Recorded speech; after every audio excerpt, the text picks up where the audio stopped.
Podcast. I am Dan Relowe A. De La Cruz, your host for today. At kasama ko ang mga interview natin for today, mga sis na techie daw, no? Cheers! And we're here to talk about something na for sure napapanood yun na sa TikTok or sa mga crypto bros dyan, the Web 3.0. So ano nga ba ito? Upgrade ba ito sa Wi-Fi? O baka ito yung susunod sa Web 2.0 na puro memes at hugot post? Tara, let's find out! Game na! If you would ask, what is Web 3.0? Web 3.0 is basically the next generation of the internet. That is sa Web 1.0. Ang row natin, readers lang, di ba? Boring, walang interaction. Sa Web 2.0, ayun, naging content creators tayo. Facebook posts, IG stories, and even TikTok dances. Lahat ng cringe moments natin nandun, sis. But the Web 3.0, level up siya. It's powered by decentralization, blockchain, and smart contracts.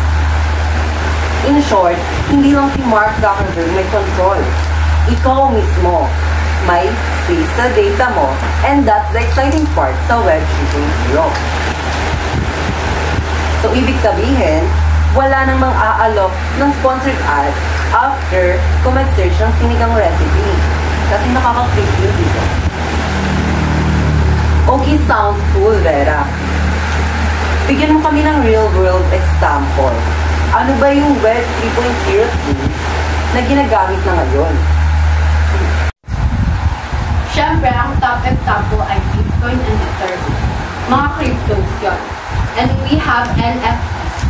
Imagine ha, binibili ng mga tao yung digital art. Tweets. Minsan, nga pixel art. Lang yun, pero ang milyon ang presyo. And astig pero ang wild. And of course, decentralized finance. Like, pwede ka mag-invest or mangutang online. No banks needed. So yeah, with Web 3.0 is happening now. Hindi lang natin napapansin kasi nakapokus rin tayo sa Reels at TikTok trends ngayon. Okay, serious mode na PJ.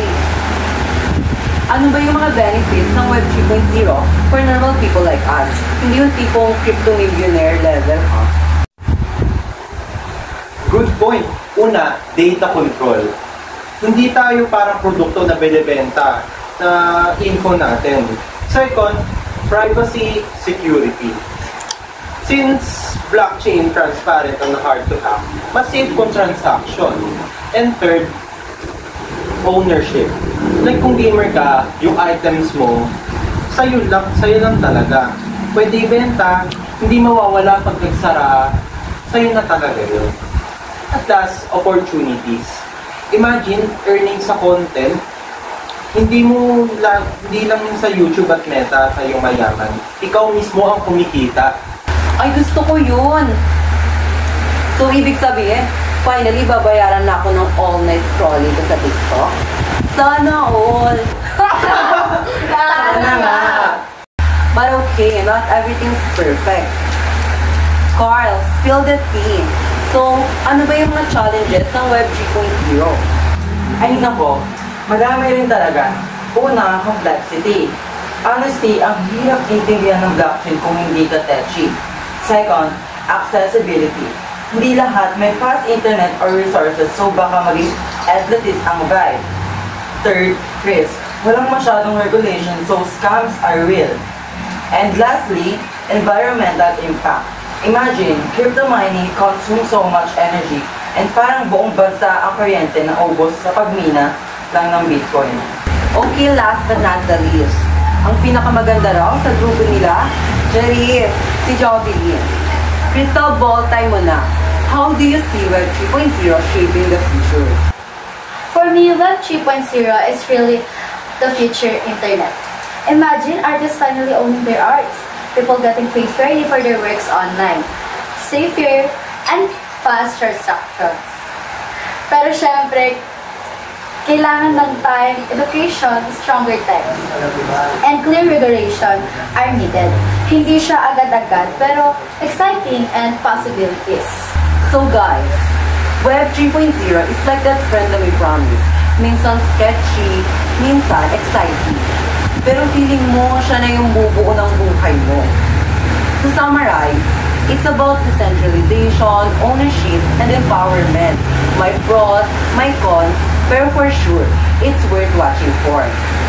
And that's it for today's podcast. Thank you sa pagsama sa amin. Like, share, and subscribe, and comment your thoughts. Worth it ba ang 3.0 hype? See you next time!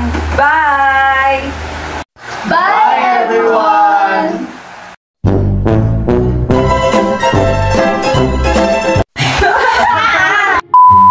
Syempre, ang...